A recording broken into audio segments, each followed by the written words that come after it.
Hey there, everybody, and welcome to another deep dive here on Book Summary Podcast. Today we're going to be cracking open a book. Oh, yeah. It's over a century old, Wow. but I think it still packs a punch. Yeah.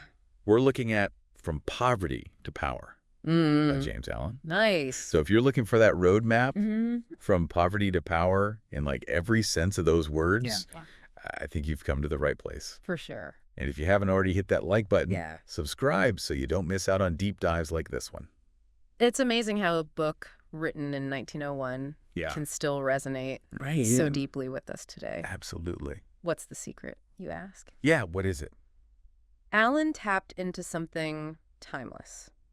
Okay. The power of our thoughts Yeah. to shape our reality. Okay, I'm already intrigued. All right. But before we get too deep, Yeah. can we just clarify what poverty and power really mean in this context? Okay. Because I think it goes way beyond just money, right? Absolutely. Yeah. Allen sees poverty as a state of mind, feeling stuck, limited, Okay. like circumstances are controlling you. Yeah. Power, on the other hand, Yeah. comes from mastering your inner world, Oh. not just your external situation. So it's about taking control of your thoughts. Yeah. And by extension, your life. Exactly. That's a big claim. Yeah.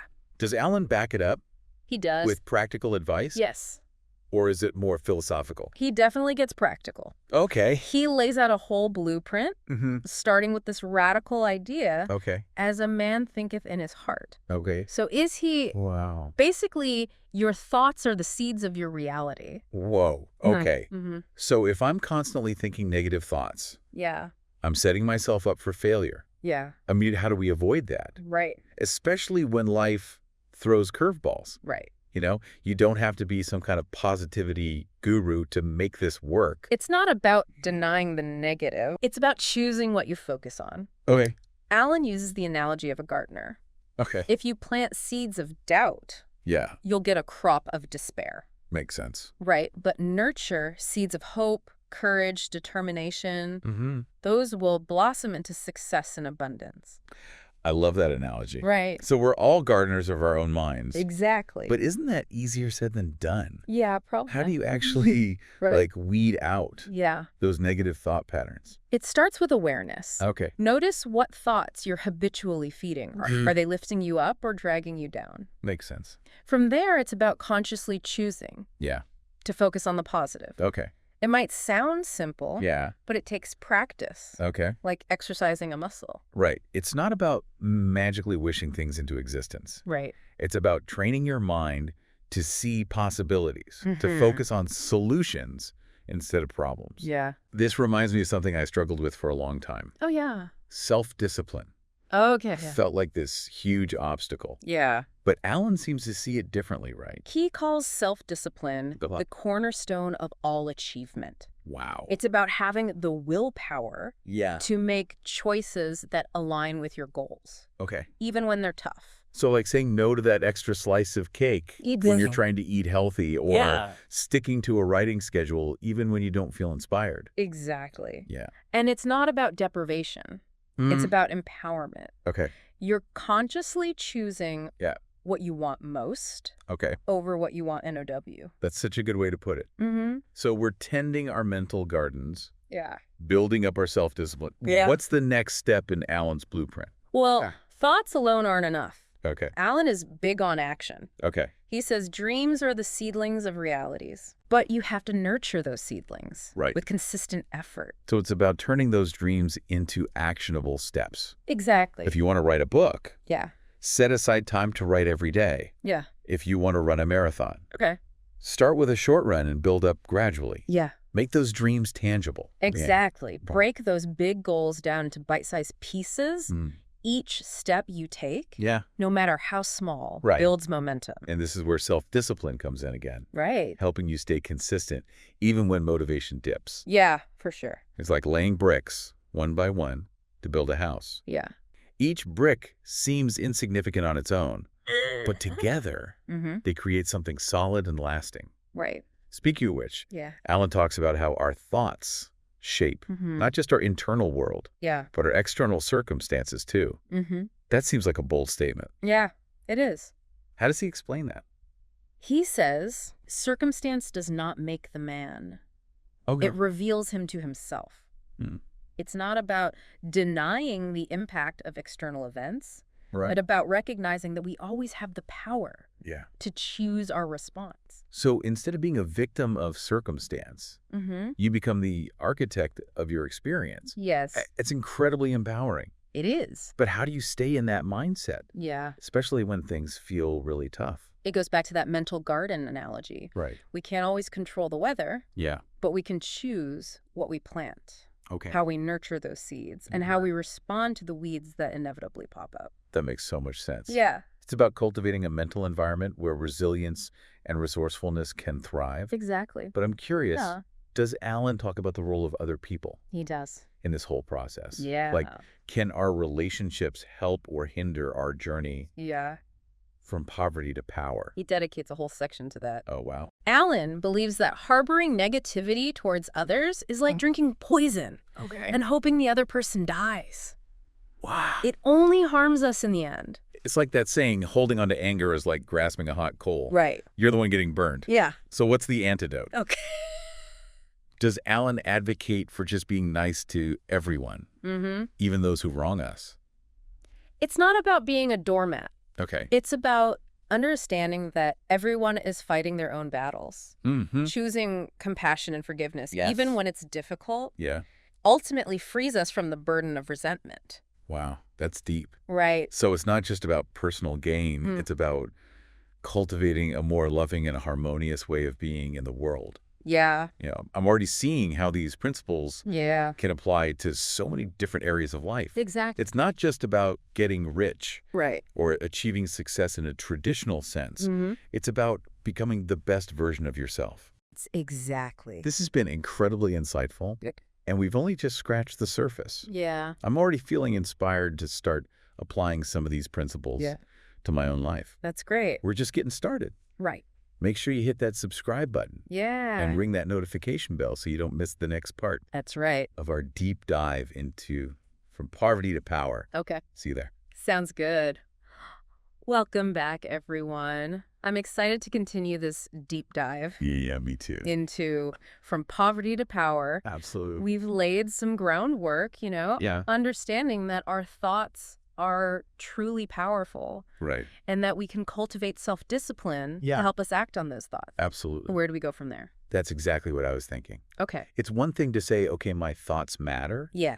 But it's another to actually use that knowledge to create lasting change. Right. What's the next piece of the puzzle? Well, Alan would say it's about harnessing the power of vision. Think of it like this. If self-discipline is the engine that drives us forward, right. Vision is the map that guides us toward our destination. I like that. Yeah. So we're not just driving aimlessly. Right. We have a clear picture of where we want to go. Exactly. But how do you define vision in this context? Oh, okay. Is it about setting specific goals, or is it something more? It's bigger than just goals. Vision for Alan is about connecting with your deepest desires, the kind that light you up from the inside out. Right. It's about envisioning the person you want to become, the life you want to experience, and the impact you want to make on the world. So it's less about, I want to take $1 million. Right. And more about, I want to use my creativity to inspire others. Exactly. Okay. It's about tapping into that core purpose that gives your life meaning and direction. And when you have that clear vision, it fuels your actions. It helps you overcome obstacles. Right. It keeps you moving forward even when things get tough. That makes so much sense. Right. It's like when you're passionate about something, you're willing to put in the extra effort to go the extra mile. Right. But how do you actually uncover that vision? Yeah. What if you feel lost or unsure about what you truly desire? Alan encourages us to look inward. Okay. To pay attention to what brings us joy. What sparks our curiosity. Okay. What makes us feel truly alive. Right. It might be something you loved as a child, but abandoned along the way. Or a hidden talent you've yet to explore. It's like that saying, follow your bliss. Exactly. But sometimes, even when you have a sense of what you want, it can feel overwhelming to bridge the gap between where you are now and where you want to be. Absolutely. Yeah. And that's where purpose comes in. Vision is the what. Purpose is the why. Okay. It's about connecting your vision to something larger than yourself. Right. Something that gives your life meaning and significance beyond just personal gain. So, for example, if your vision is to create a successful business, your purpose might be to empower women entrepreneurs or to make a positive impact on your community. Exactly. Okay. And when you combine vision with purpose, it's like rocket fuel for your journey. Oh, wow. It gives you that extra push, that unwavering determination to overcome any obstacle because you know why it matters. I'm starting to see how all these pieces fit together. Yeah. You have the power of thought, which is like the raw material. Right. Then you cultivate self-discipline to shape those thoughts into action. Yeah. And then vision and purpose provide the direction and motivation to keep you moving forward. It's like a symphony. Yeah. Each element working together to create a harmonious whole. But Alan doesn't stop there. No, he doesn't. He also emphasizes the importance of aligning your actions with your vision and purpose. Yes. It's not just about doing. It's about doing the right thing. Exactly. The things that move you closer to your desired outcome. I think a lot of people struggle with this. Yeah. They have big dreams. Right. But their actions don't always match up. It's a common trap. Yeah. We get caught up in distractions, old habits, the busyness of life. Right. But Alan reminds us that every choice, no matter how small, is a vote for the kind of life we want to create. So it's about being intentional with our time and energy. Right. Making sure that our actions are actually taking us where we want to go. And I imagine this is where self-discipline comes in again. Absolutely. Right. Yeah. Helping us stay on track, resisting those temptations that pull us off course. Self-discipline is like the rudder that steers us through those choppy waters. Right. Helping us navigate challenges and stay focused on our vision. Yeah. Even when the going gets tough. You know, as we're talking about all this, I'm realizing that Alan's message goes far beyond just achieving material success. Right. It's about cultivating a certain way of being. Yeah. A mindset of continuous growth and self-mastery. You're spot on. Yeah. For Alan, the journey from poverty to power is ultimately about becoming the master of your own mind. Wow. Harnessing your inner strength and wisdom to create a life of meaning, purpose, and fulfillment. It's not just about what you achieve. It's about who you become in the process. And that's what makes this book so enduring. Yeah. It speaks to a universal human desire for growth, for meaning, for something greater than ourselves. This has been such a rich and thought-provoking conversation. Good. I'm feeling so inspired to start applying these principles to my own life. That's great. But before we wrap up, I'm curious about one more thing. Okay. Does Alan talk about the role of spirituality in this whole process? Yeah. Because I'm sensing a deeper dimension to his message. Okay. Something that goes beyond just achieving material success or personal goals. You're definitely picking up on something important. Yeah. While Alan doesn't prescribe a specific religion or dogma, there's a clear spiritual undercurrent throughout the book. He believed that by aligning ourselves with a higher power, a source of wisdom and love, beyond our limited selves, we tap into a wellspring of strength and inspiration that can empower us to achieve extraordinary things. So it's not just about striving in our own strength. But about recognizing that we're part of something larger. Something that can support and guide us on our journey. Exactly. Okay. He writes, "Let him who would be rich in good things cultivate the field of his own mind. And from the wellspring of his own soul, he will receive the riches for which he longs." It's about tapping into that inner wellspring of wisdom, creativity, and potential that resides within each of us. That's so beautiful. Right. It's like he's reminding us that we're not alone in this journey. That there's a source of strength and guidance available to us if we choose to connect with it. And that connection can take many forms, whether it's through prayer, meditation, spending time in nature, or simply cultivating a sense of awe and gratitude for the beauty and wonder of life. I love that. It's about opening ourselves to the possibility that there's more to life than what we can see and touch. That there's a deeper dimension to our existence that can nourish and empower us in ways we might never have imagined. And that brings us to a key aspect of Alan's philosophy, the power of faith.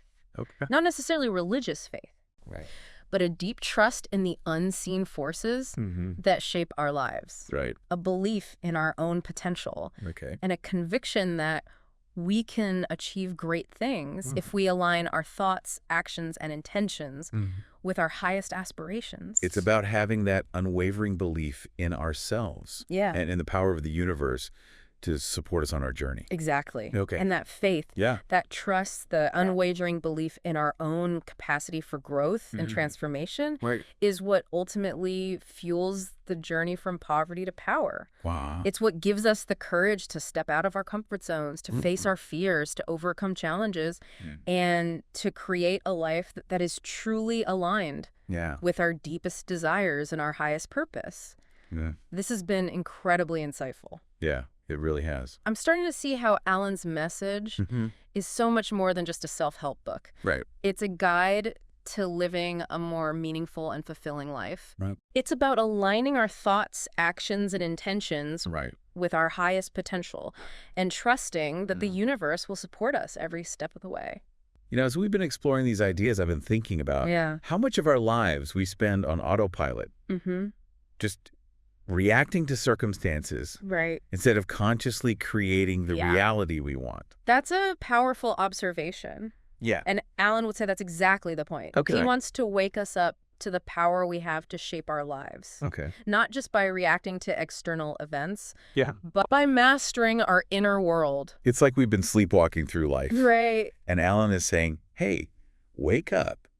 You have the power to choose a different path, to create something truly extraordinary. He uses a powerful metaphor to illustrate this point. A man's mind may be likened to a garden, which may be intelligently cultivated or allowed to run wild, but whether cultivated or neglected, it must and will bring forth. So we're not just passive observers of our thoughts and emotions.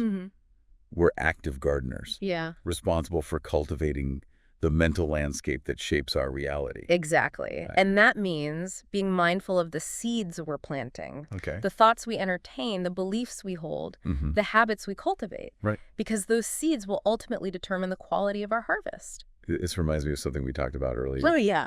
The importance of guarding our thoughts. Right. It's like we have to be vigilant about what we're allowing into our mental garden. Right. Weeding out the negative and nurturing the positive. Absolutely. And this is where self-discipline comes into play again. It's not just about having willpower. It's about developing the mental muscle to choose empowering thoughts over disempowering ones. To focus on solutions instead of problems. To cultivate a mindset of resilience and possibility. It's like having a mental filter that helps us sift through the constant stream of thoughts and emotions. Choosing those that align with our vision and purpose, while letting go of those that hold us back. That's a great analogy. Yeah. And Alan emphasizes that this is an ongoing process. Right. A daily practice of tending to our mental garden. It's not about achieving some kind of perfect state of positivity. Right. It's about being aware, making conscious choices, and course correcting when needed. So it's not about beating ourselves up when we have negative thoughts. Exactly. But about recognizing them, acknowledging them, and then choosing to shift our focus to something more empowering. It's about treating ourselves with compassion and understanding, recognizing that we're all works in progress. And it's also about remembering that we have the power to choose a different thought, a different perspective, a different course of action at any moment. It's like we're constantly creating our reality, thought by thought, choice by choice. And the more we practice aligning our thoughts and actions with our highest aspirations, the more we empower ourselves to create the life we truly desire. And that brings us to another important point. The power of action. Alan was adamant that thoughts alone are not enough. We have to translate those thoughts into tangible actions, into concrete steps that move us closer to our goals. He writes, "Not until a man has passed through the fire of tribulation does he discover his hidden strength and power." Wow. It's like he's saying that action, especially in the face of adversity, is what forges our character and reveals our true potential. And that action needs to be guided by wisdom and right thinking. Exactly. It's not just about blindly rushing forward. Right. It's about making choices that align with our vision and purpose. Yeah. Choices that move us closer to our desired outcome. So it's about being intentional with our actions. Right. Making sure that every step we take is aligned with our goals and our values. Yeah, but I imagine this can be challenging, especially when we face setbacks or when we're feeling overwhelmed. Yeah. How do we stay motivated and focused in those moments? Alan encourages us to break down our goals into smaller, manageable steps. Right. To celebrate our progress along the way and to focus on the joy of the journey rather than just the destination. He also emphasizes the importance of perseverance. He does. Right. Reminding us that setbacks and failures are inevitable on the path to success.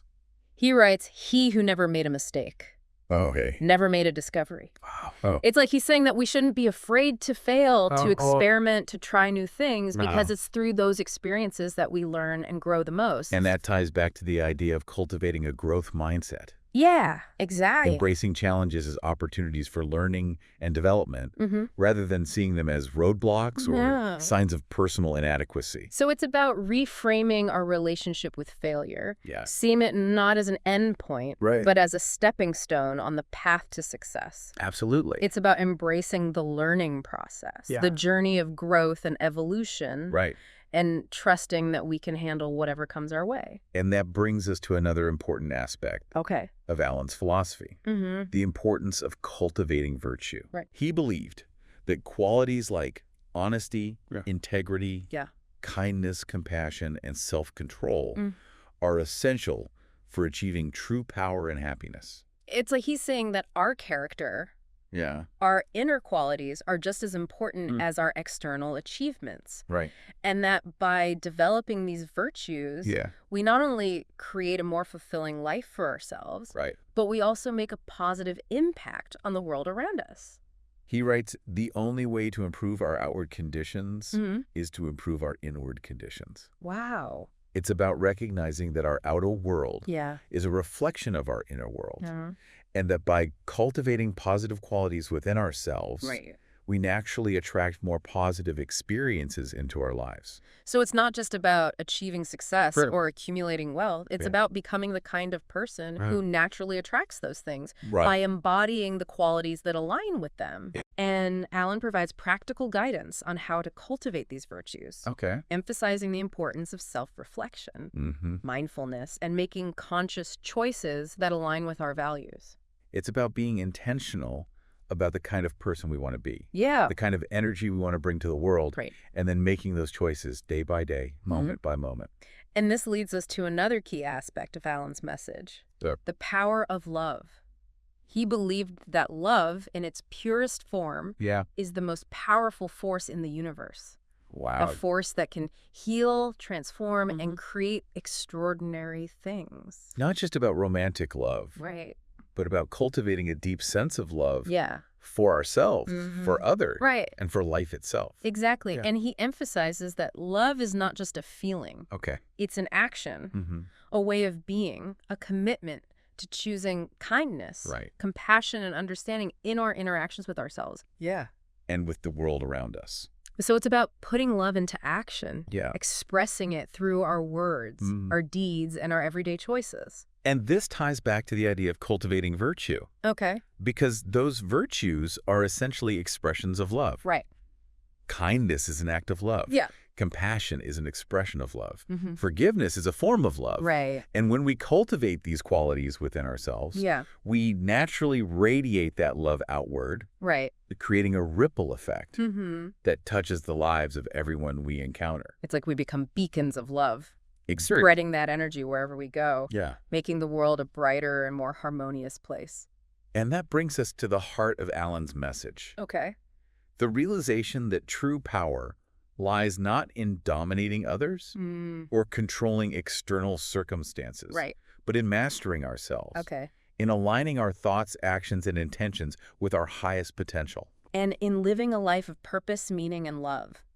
It's about recognizing that we have the power to choose our thoughts, our beliefs, our actions, and ultimately to create the reality we desire. It's about becoming the architects of our own lives. Wow. The masters of our own destiny. And that's a message that resonates deeply with me. Mm-hmm. And I hope it resonates with you too, because it's a reminder that no matter what our circumstances may be, we always have the power to choose a different path, to create a more fulfilling and meaningful life for ourselves and for the world around us. This has been such an incredible journey. It really has. We've explored so many profound ideas, from the power of thought to the importance of vision, purpose, self-discipline, virtue, and love.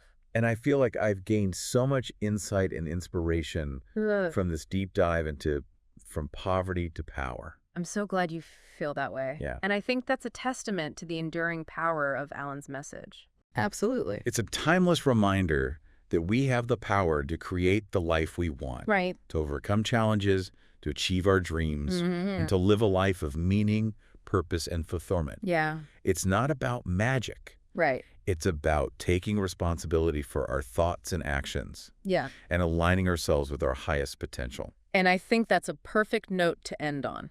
Okay. If you've enjoyed this exploration of From Poverty to Power, be sure to check out our other episodes on Book Summary Podcast, where we continue to explore the world of ideas and uncover the wisdom that can help us all live more fulfilling and meaningful lives. That's right. Thanks for joining us on this deep dive.